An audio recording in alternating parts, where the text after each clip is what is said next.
ఒక చిన్న వాక్యం చదువుకొని మనం ముందుకు వెళ్దాం. మొదటి సమూయేలు గ్రంథము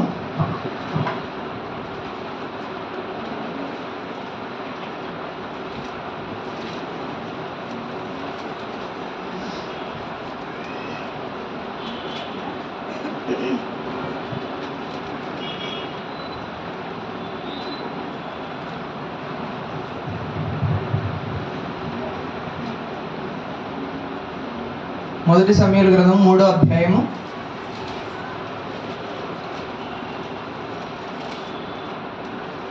9 వచనాలు చదువుకుందాం.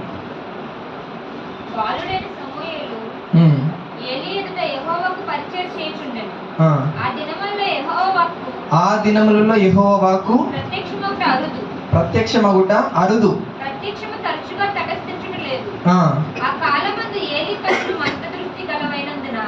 అతడు చూడలేక తన స్థలమందు పండుకొని ఉండగాను దీపము ఆరిపోక మునుపు సమూయేలు దేవుని మందసమున్న యెహోవా మందిరములో పండుకొని ఉండగాను యెహోవా సమూయేలుని పిలిచెను. అతడు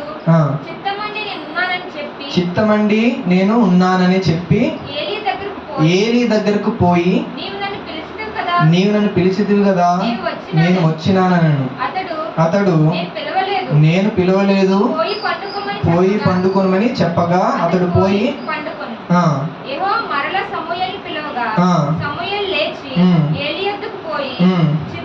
చిత్తము నీవు నన్ను పిలిచితివి కనుక వచ్చుదనెను.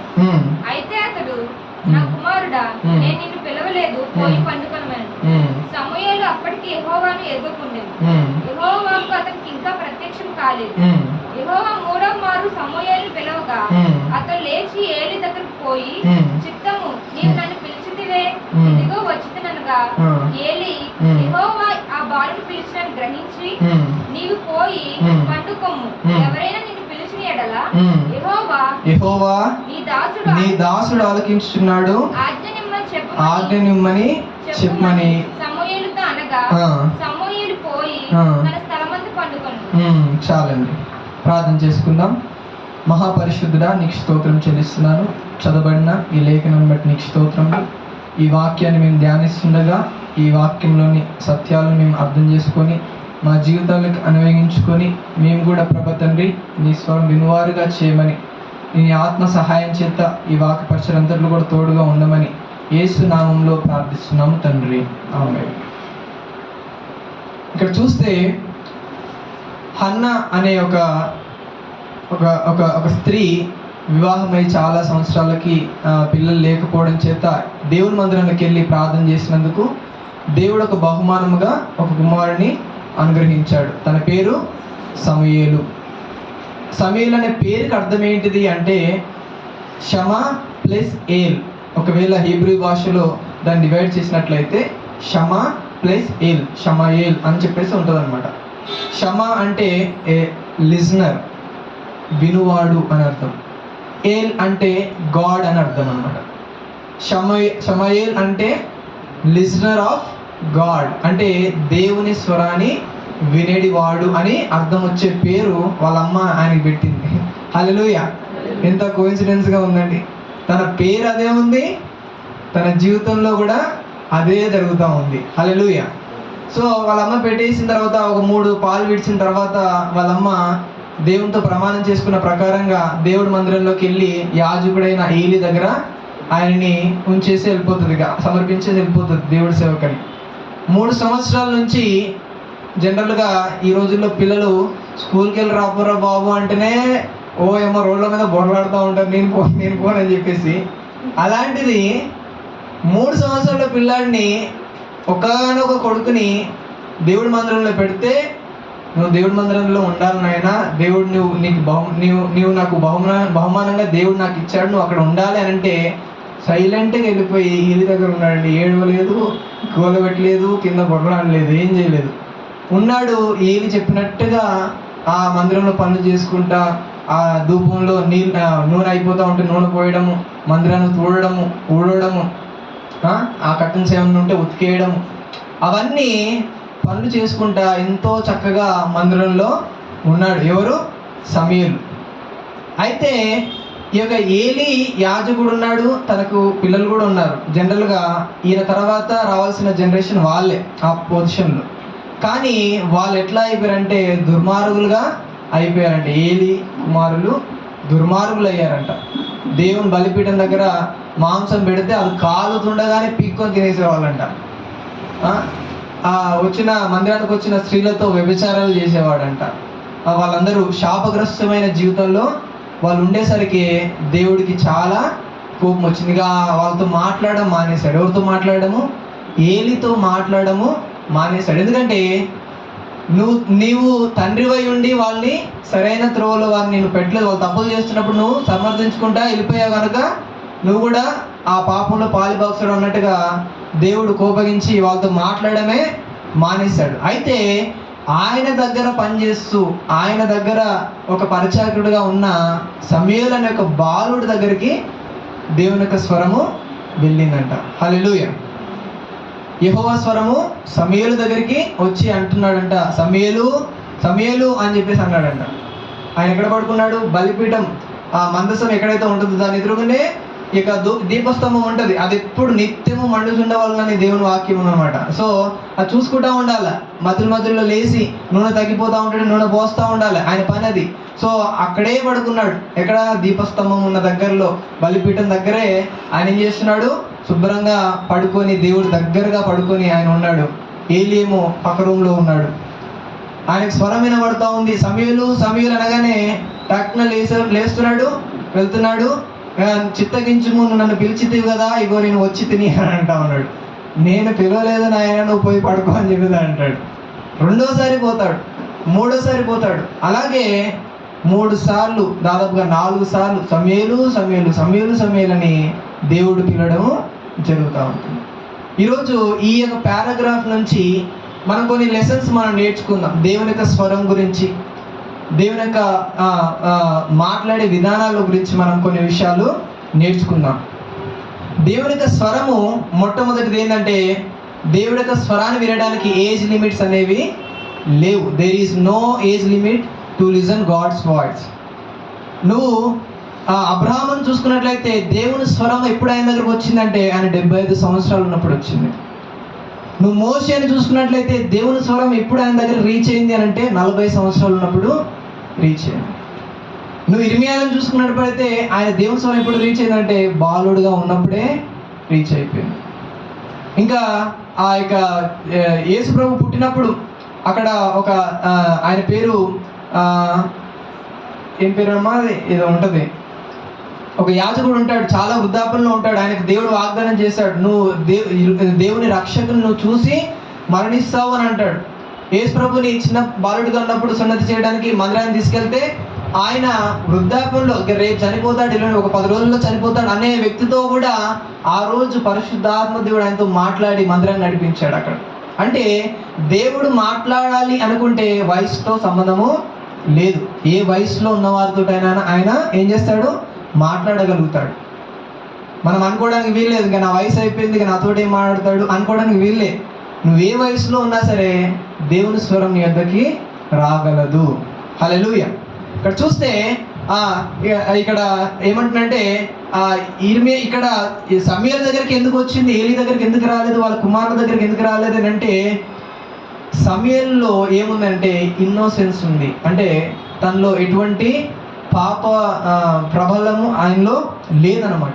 ఆయన మనస్సాక్షి, ఆయన మనస్సు ఎలా ఉందంటే అమాయకత్వంతో ఎటువంటి పాపం లేనిదిగా నిష్కపటముగా ఆయన మనస్సు ఉన్నది. కాబట్టి దేవుడు ఆయనను చూస్ చేసుకున్నాడు మాట్లాడడానికి. సో వయసుతో సంబంధం లేదు, కానీ you must be like child before God. Hallelujah. దేవుడు నీతో మాట్లాడాలి అంటే నువ్వు ఏ వయసులో వాడివైనా సరే ఆయన నీతో మాట్లాడగలుగుతాడు. కానీ నీ మనసు ఎలా ఉండాలి అంటే, ఒక పసిపిల్లాడు, ఒక చిన్నపిల్లాడు మనసు ఎలాగా స్వీకరిస్తుందో ఒక వ్యక్తి చెప్తా ఉంటుంటే, అలాంటి స్వీకరించే మనసు మన దగ్గర ఉన్నప్పుడు దేవుడు మనతోటి మాట్లాడతాడు. ఇక ఎక్కడ చూస్తామంటే మత్తయి సువార్తలో చూస్తే 18వ అధ్యాయంలో ఒక మాట అంటాడు, మీరు ఒక పిల్లగాని మధ్యలో నిలబెట్టేసి, శిష్యుల మధ్యలో నిలబెట్టేసి అంటాడు, మీరు మీ పసిపిల్లలుగా మీరు మారకపోతే మీరు పరలోక రాజ్యంలో ప్రవేశించారు అని చెప్పేసి అని అంటాడు. ఏమంటాడండి ఒకసారి చూడండి. మీరు మార్పు నొంది బిడ్డల వంటి వారైతే గాని పరలోక రాజ్యంలో ప్రవేశించరు అని చెప్పేసి అంటా ఉంటాడు. You must be like child అని ఎవరితో అంటున్నాడు? శిష్యులతో అంటున్నాడు. అంటే వాళ్ళు పసిపిల్లలుగా మారిపోవాలనా? అంటే పెద్దోళ్ళు అయిపోయారు ఆల్రెడీ, కానీ వాళ్ళు ఎలా మారమంటున్నాడు? పసిపిల్లల్లాగా మీరు మారుతూ తప్ప, బిడ్డల్లాగా మీరు మారుతూ తప్ప పరలోక రాజ్యంలో ఎంట్రీ లేదని అంటా ఉన్నాడు. అంటే దాని అర్థము నోట్లో వేలేసుకొని లాలీపాప్ అలా ఉండడం అని కాదు అర్థం. అక్కడ ఆయన ఆ పసిపిల్లలకి ఎటువంటి మనసైతే ఉంటుందో, మీరు పెద్దవాళ్ళు అయినప్పటికీ మీలో ఆ మనస్తత్వము ఉండాలి, ఆ మనస్సు మీలో ఉండాలి అని చెప్పేసి ఒక అర్థం ఇచ్చారనమాట. పసిపిల్లల ఉంటేనే పరలోక రాజ్యంలో అంటా ఉన్నాడు ఒక రకంగా. అంటే మన మనస్సు వాళ్ళలాగా మారాలి అని ఒక రకంగా అర్థం. రీసెంట్గా లాస్ట్ వీక్ డానియల్ వాళ్ళ చిన్న మనవడు వచ్చాడు. శుభ్రంగా ఏం చేస్తాడు? సైలెంట్గా చూస్తున్నాడు. ఆయన ఏడుపు లేదు, దుడుపు లేదు, ఎవరు వస్తున్నారు ఎవరు ఎత్తుకుంటున్నారు ఏం సంబంధమే లేదు అసలు. ఆయన ఏం ఆలోచిస్తూ ఉండొచ్చు చెప్పండి ఒక రకంగా? ఏం ఆలోచిస్తాడు చెప్పండి? ఒక పసిపిల్లాడు ఏం ఆలోచిస్తాడు? ఆయన మనసులో ఏం ఉండదు. ఆయన దేని గురించి భయపడాల్సిన పని లేదు, దేని గురించి రేపు ఫ్యూచర్లో పెద్ద అయిన తర్వాత ఐఏఎస్ అవ్వాలా, ఐపీఎస్ అవ్వాలని ఏం ఆలోచించాడు? లేకపోతే నేను ఇక్కడ ఈ ఏరియాలో ఫ్లాట్ కొనాలని చెప్పేసి ఆలోచించాడు, లేకపోతే పెద్ద అయిన తర్వాత ఎలాంటి అమ్మాయిని పెళ్లి చేసుకోవాలని చెప్పేసి ఆలోచించాడు. అవన్నీ ఏముండవు తనకి. Is pure and innocent in his heart. యాక్చువల్గా తనకి ఆయన ముందు 10 లక్షల డబ్బు ముందు పెట్టినా సరే అవి ఏంటి ఒక కాగితాల్లో చూస్తాడు. అదే పెద్దోడు ముందు పెట్టు, వామ్మో డబ్బులు వచ్చారు అని చెప్పేసి ఎలా లేపియాలని చెప్పేసి ఎన్నో రకాలుగా ఆలోచిస్తూ ఉంటాడు. అంటే ఒక పసిపిల్లాడికి లోక సంబంధమైన ఆశలు, కోరికలు, కుయుక్తులు, మనుషులను మోసం చేసే తత్వాలు వాళ్ళు ఏముండవండి? ఉండవు. అవన్నీ వాళ్ళ మనస్సు ఇన్నోసెన్స్తో ఉంటుంది అనమాట, నిష్కపటంతో ఉంటుంది. దేవుడు అంటున్నాడు అలాంటి మనస్సు మీలో చూడాలని కోరుకుంటున్నాడు. హల్లెలూయా. పరలోక రాజ్యంలో కూడా ఎలా ఉంటారంట? మీరు వివాహము చేయబడరు, మీరు పెళ్ళిళ్ళకు ఇవ్వబడరు, మీరు దేవదూతల్లా ఉంటారంటే వాడు అంటాడు. అలా ఎలా ఉంటాం అంటే పెద్ద పెళ్ళిళ్ళు చేసుకుంటే ఎలా ఉంటాం?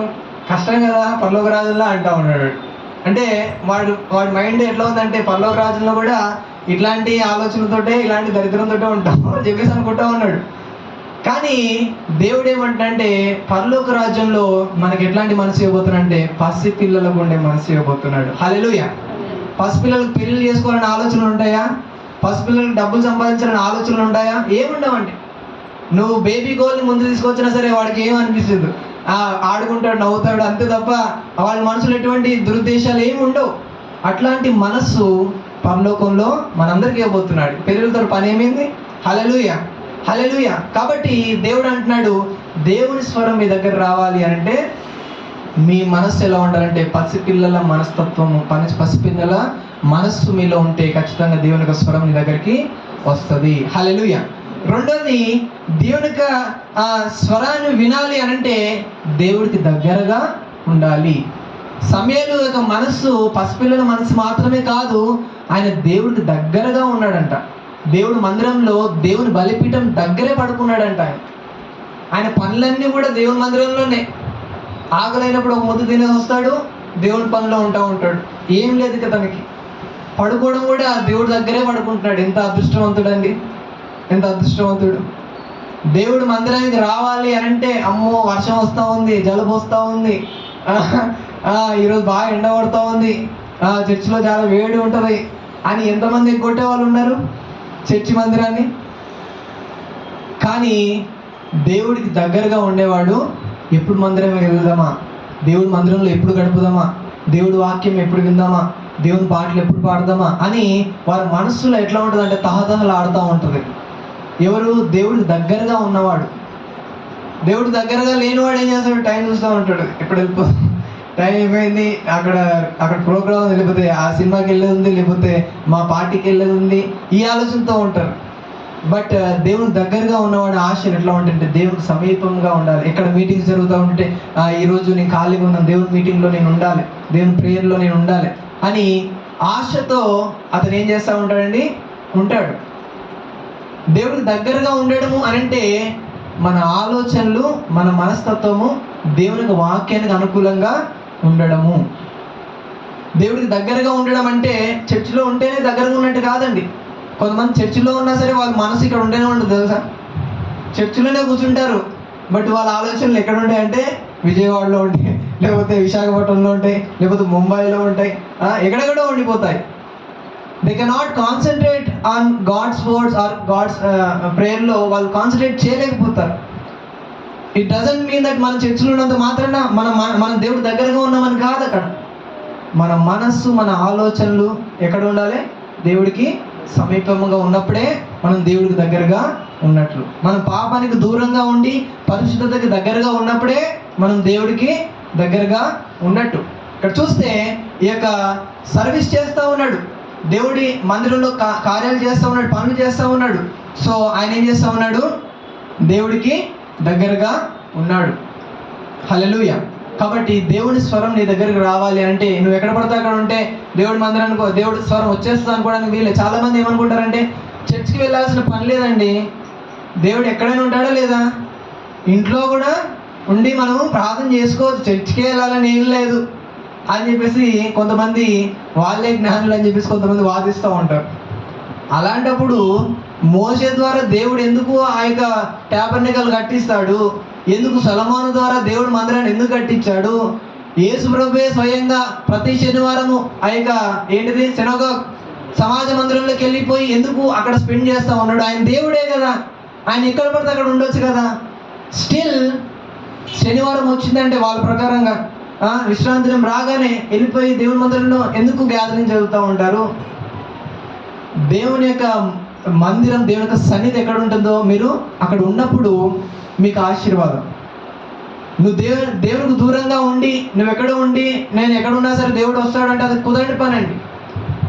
దేవుడు మందిరంలో దేవుడి యొక్క సన్నిధి ఎక్కువగా ఉంటుంది, ఇంట్లో ఉండదు అంతగా, నీ ఆఫీసులో అంతగా ఉండదు. దేవుని మందిరంలో ఉన్నంత ప్రభావము వేరే ఏ చోట కూడా ఉండదు. నువ్వు ఆదివారం వచ్చినప్పుడు నువ్వేం చేసుకోవాలి? ఆ యొక్క దేవుని యొక్క సన్నిధిని నింపుకొని నువ్వు వెళ్ళొచ్చు. అప్పుడు ఇంటి దగ్గరికి కూడా నువ్వు తీసుకెళ్ళొచ్చు ఆ యొక్క ప్రజెన్స్ని. నీ ఆఫీస్లో కూడా నువ్వు తీసుకెళ్ళొచ్చు ఆ యొక్క ప్రజెన్స్ని. కానీ అసలు దేవుని మందిరానికే పోకుండా నేను ఎక్కడ పడితే అక్కడ ఉంటాను, దేవుడు మాట్లాడతానంటే మాత్రం అది మూర్ఖత్వమే. అది ఇక్కడ చూస్తే ఎలాంటిది అని అంటే, నువ్వు ఒక పెట్రోల్ బంక్ దగ్గరికి ఎందుకు వెళ్తావు? ట్యాంక్ ఫుల్ చేసుకోవడానికి. ట్యాంక్ ఫుల్ అయిన తర్వాత నువ్వు ఎక్కడికి వెళ్ళినా సరే నువ్వు వెళ్ళగలుగుతావు. అసలు నువ్వు పెట్రోల్ బంక్కి వెళ్ళకుండా, పెట్రోల్లో పోయించుకోకుండా కార్ ఎక్కడికైనా పోతుంది నేను వెళ్తానంటే ఎక్కడ పడితే అక్కడ ఆగిపోతుంది అది. సో అలాగే దేవుడి మందిరానికి వస్తున్నాము అని అంటే ఏంటిదంటే we are feeling God's presence in us. మనం నింపబడిన తర్వాత నెక్స్ట్ వీక్ అంతా కూడా మనం ఎక్కడెక్కడో తిరుగుతూ ఉంటాం, ఏవో పనులలో మనం ఇన్వాల్వ్ అవుతూ ఉంటాం. వాటన్నిటికీ ఈ యొక్క సన్నిధిని మనం ఏం చేసుకోవచ్చు? క్యారీ ఫార్వర్డ్ చేసుకోవచ్చు. మనతో పాటు తీసుకెళ్ళొచ్చు. ఇక్కడ మనం నింపుకొని ఇక్కడ రాని వాళ్ళు అసలు దేవుని ఆరాధించడమే మానేస్తారు. ఒక 2-3 వారాలు దేవుని మందిరం రావడం మానేసేయండి. అసలు దేవుని మీద మనసే ఉండదు మీకు అసలు. So we must be close to God, then only we can hear God's voice. Hallelujah. మూడోదిగా చూస్తే God's voice is personal. God's voice is personal. అక్కడ చూస్తే ఏలీ కూడా ఉన్నాడు. అయితే దేవుడు స్పష్టంగా మాట్లాడుతూ ఉన్నాడు. ఏమంటాడు? సమూయేలు సమూయేలు అని చెప్పేసి పేరు పెట్టి పిలుస్తూ ఉన్నాడు. పేరు పెట్టి పిలుస్తూ ఉన్నాడు. నువ్వు ఎక్కడైనా చూడండి బైబిల్లో ఎవరిని పిలిచినా సరే దేవుడు ఎంతో చక్కగా వాళ్ళ పేర్లు పెట్టి పిలుస్తూ ఉంటాడు. మోషే మోషే అని పిలిచాడు, అబ్రామా అబ్రామా అని చెప్పేసి చక్కగా మన పేర్లు పెట్టి పిలుస్తూ ఉంటాడు మన దేవుడు. హల్లెలూయా హల్లెలూయా.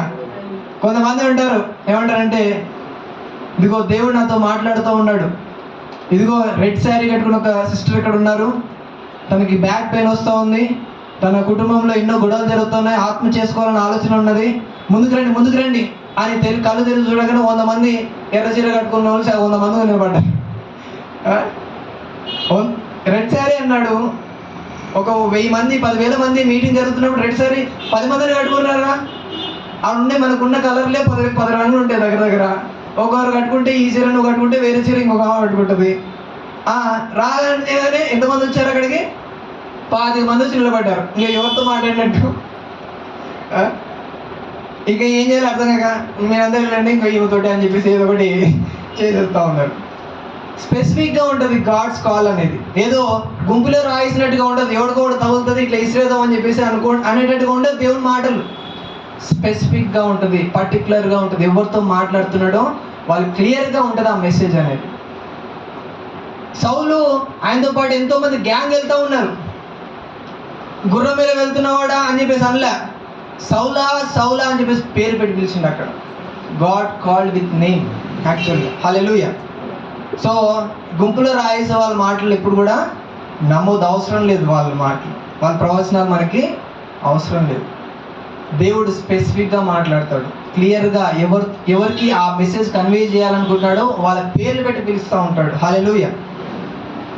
ఆ యొక్క గ్యాదరింగ్ జరుగుతున్నప్పుడు, ఆ మిషనరీగా పంపించినప్పుడు అందరూ అపోస్తులందరూ ప్రార్థన చేస్తూ ఉంటుంటే పౌలుని బర్నబాని వేరు చేయండి నా పరిచర్య కొరకు అని క్లియర్గా వాళ్ళ పేర్లు మెన్షన్ చేసి, అక్కడ 100 మంది ఉన్నారు ప్రేయర్లో. God mention by name. అలా అనుకోవచ్చు. అట్లయితే పేరు పెట్టి పిలుస్తారు. యోహాను అని చెప్పేసి ఉంటారు. చర్చిలో యోహాను 10 పేర్లు ఉంటాయి. యోహాన్ అంటే ఎవరి పేరండి అని అనుకోవచ్చు. దేవుడు అట్లా ఉంటే వాళ్ళ తండ్రుల పేర్లు కూడా పెట్టి పిలుస్తూ ఉంటాడు. హల్లెలూయా. జబదయి కుమారుడైన యోహాను అని చెప్పేసి అన్నాడు. యోహాను చాలా మంది ఉన్నారు అక్కడ. బాప్తిజం ఇచ్చే యోహాను ఉన్నాడు, ఇంకో జేమ్స్ కుమారుడైన యోహాను, దాదాపు 10-20 మంది ఉన్నారు యోహాను. ఎవరికని చెప్పుకోవాలి? అప్పుడు అంటాడు జబదయి కుమారుడైన యోహాను. Clear message. హల్లెలూయా. కొన్నిసార్లు ప్రాంతం నుంచి వచ్చిన పేర్లు పెట్టి పిలుస్తూ ఉంటాడు. పలానా ఊరు నుండి వచ్చిన యోహాను అని చెప్పేసి కొన్నిసార్లు. అంటే సిమిలర్ నేమ్స్ ఉన్నా సరే God can separate with specifications. Hallelujah. క్లియర్గా తను ఎవరు చెప్పాలనుకుంటున్నాడో వాళ్ళని గుంపులో నుంచి సపరేట్ చేయగలుగుతాడు ఆయన మెసేజ్ అలా ఉంటుంది. ఇంకోటి ఏంటంటే అతనికి రీచ్ అయ్యేదాకా దేవుడు ప్రయత్నం చేస్తూనే ఉంటాడు. ఒకసారి ప్రయత్నం చేసి ఆపేశాడా సమూయేలు దగ్గర? సమూయేలుని ఒకసారి పిలిస్తే ఆయనకు తెలియదు, ఎప్పుడు దేవుని స్వరం విన్న ఎక్స్పీరియన్స్ తన దగ్గర లేదు. ఆయన పద్దాకి వెళ్ళిపోయి ఏలి దగ్గరికి వెళ్తున్నాడు. నేను కాదు ఆయన పోయి పడుకోపో అంటే మళ్ళీ పడుకుంటున్నాడు. ఒకసారి వినలేదు కదా అని చెప్పేసి వదిలేదు. మళ్ళీ 2సారి పిలిచాడు. 2సారి కూడా అర్థం కాలేదు ఆయనకి. 3వసారి పిలిచాడు. 4వసారికి ఆయనకు అర్థమైన తర్వాత మాట్లాడాడు. అంటే దేవుడి యొక్క స్వరము పర్సిస్టెంట్గా ఉంటుంది. అంటే మనకు రీచ్ అయ్యేదాకా చాలా ఖచ్చితంగా ట్రై చేస్తూ ఉంటాడు దేవుడు.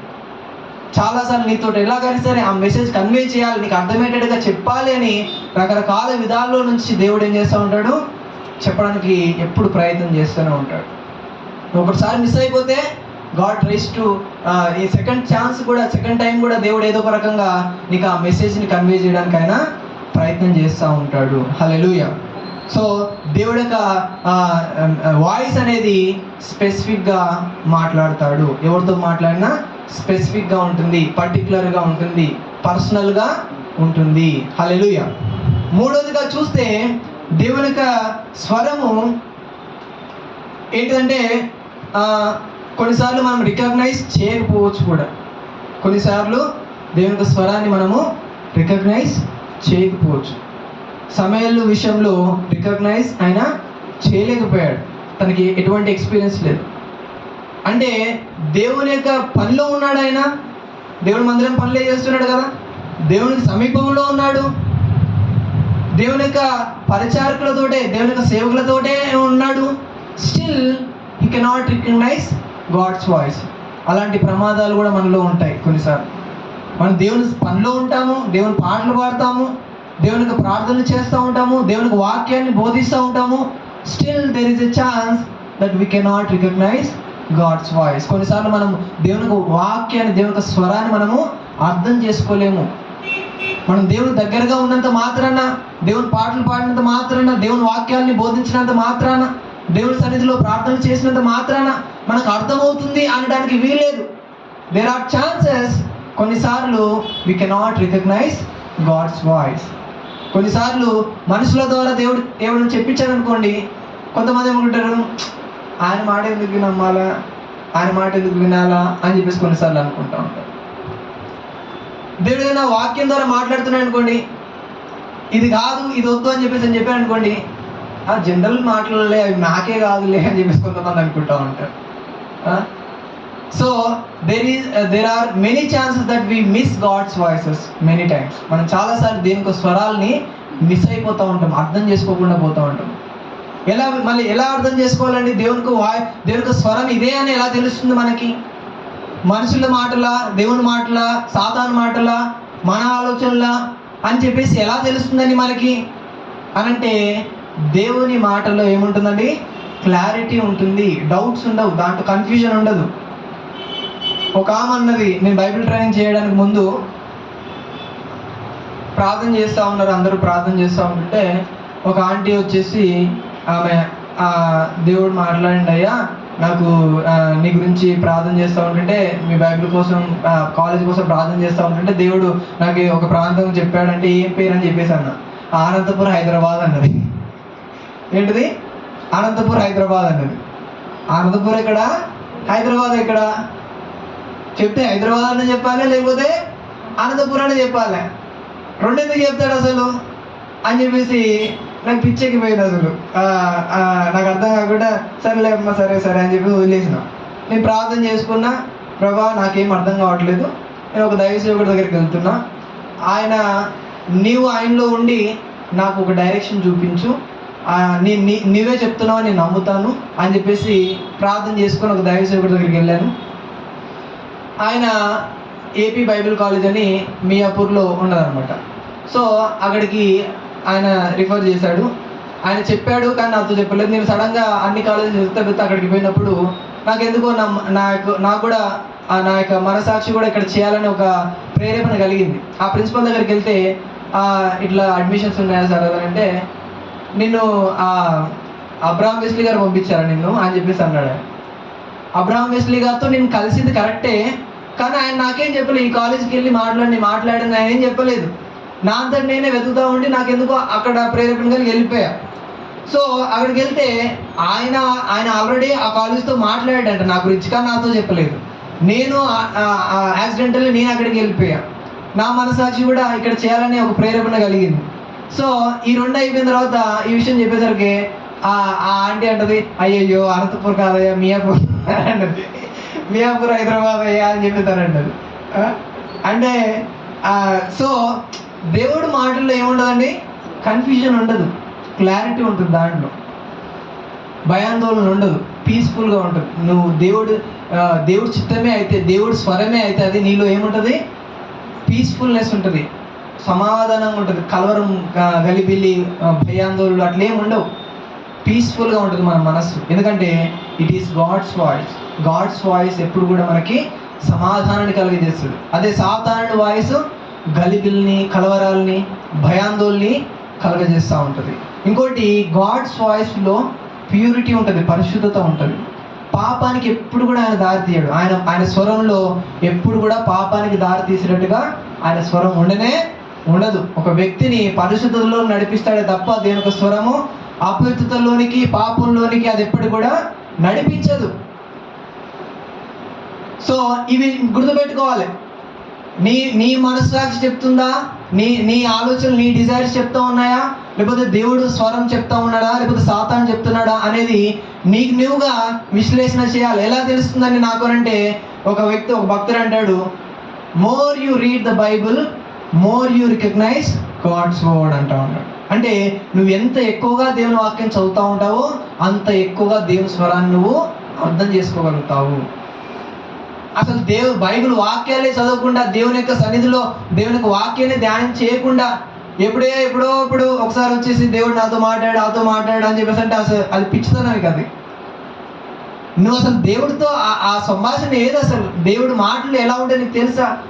బైబిల్ చదివితే తెలుస్తుంది దేవుడు ఎలా మాట్లాడతాడని. దేవుని మాటలు ఎలా ఉంటాయని దేవుని వాక్యం చదివితే తెలుస్తూ ఉంటుంది. దేవుని వాక్యమే చదవరు కొంతమంది. దేవుడు నాకు ఇది చెప్పాడు, దేవుడు నాకు అది చెప్పాడు అని కొంతమంది ఇక చెప్తా తిరుగుతూ ఉంటారు చాలామంది. That's wrong. More you read the Bible, more you hear the God's word, God's voice. దేవుని స్వరాన్ని నువ్వు ఎక్కువగా వినాలి అని నువ్వు ఆలోచన ఉన్నట్లయితే ఎక్కువగా చదువు దేవుని వాక్యాన్ని, ఎక్కువగా నువ్వు అర్థం చేసుకోగలుగుతావు. హల్లెలూయా.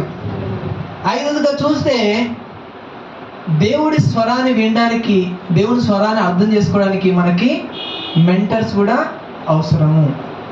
ఇక్కడ చూస్తే సమూయేలు జీవితంలో ఆయనకి ఎక్స్పీరియన్స్ లేదు, చిన్నవాడు, అనుభవం లేదు. ఆయన 14 పిలిచినప్పుడల్లా ఏలి దగ్గరికి పోతూ ఉన్నాడు. నేను కాదు నాయన పడుకో అని చెప్పేసి 3 సార్లు ఆయన నిద్రలో డిస్టర్బ్ చేసినా సరే ఓపికతో పడుకోపోరా అని చెప్పేసి పడుకోబెట్టాడు. ఇక 3వసారి కూడా వచ్చేసరికి ఆయన బుర్ర వెలిగింది. ఈయనకి వెళ్ళలేదు కానీ ఆయనకి వెలిగింది.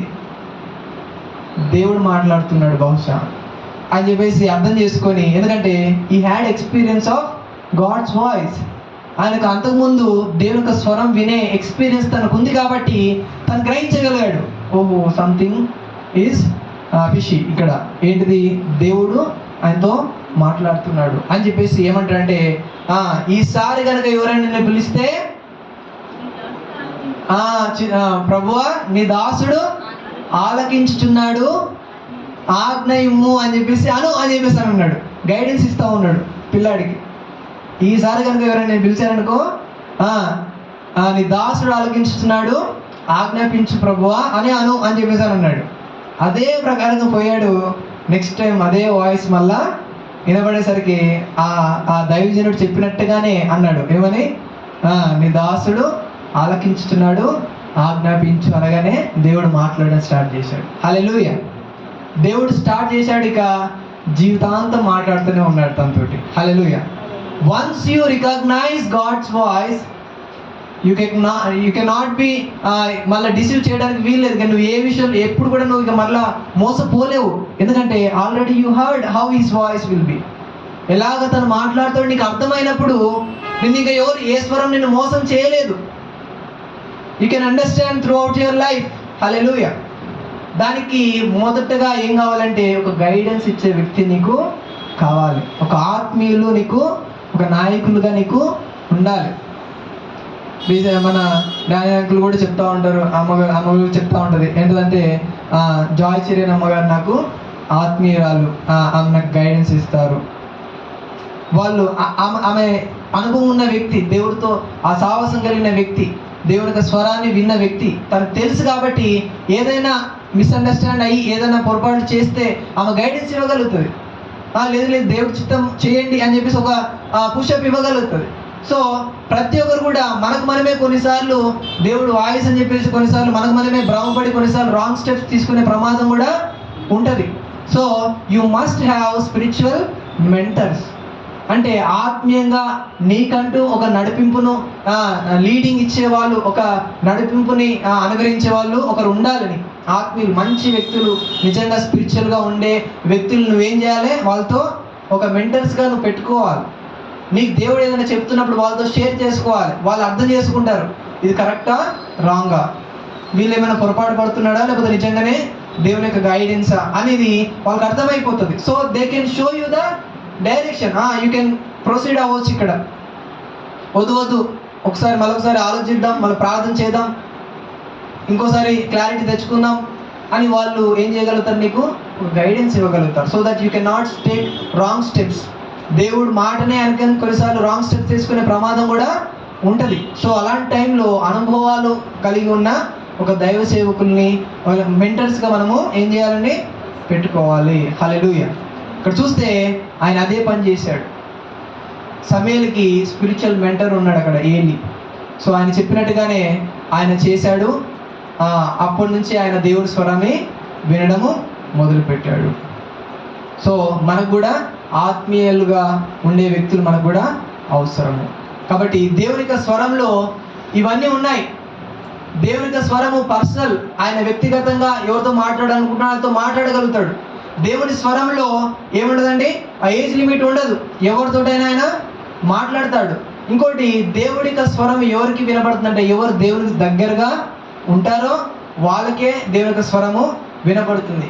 కొన్నిసార్లు దేవుని యొక్క స్వరాన్ని మిస్అండర్స్టాండ్ చేసుకునే ప్రమాదం కూడా ఉంటుంది.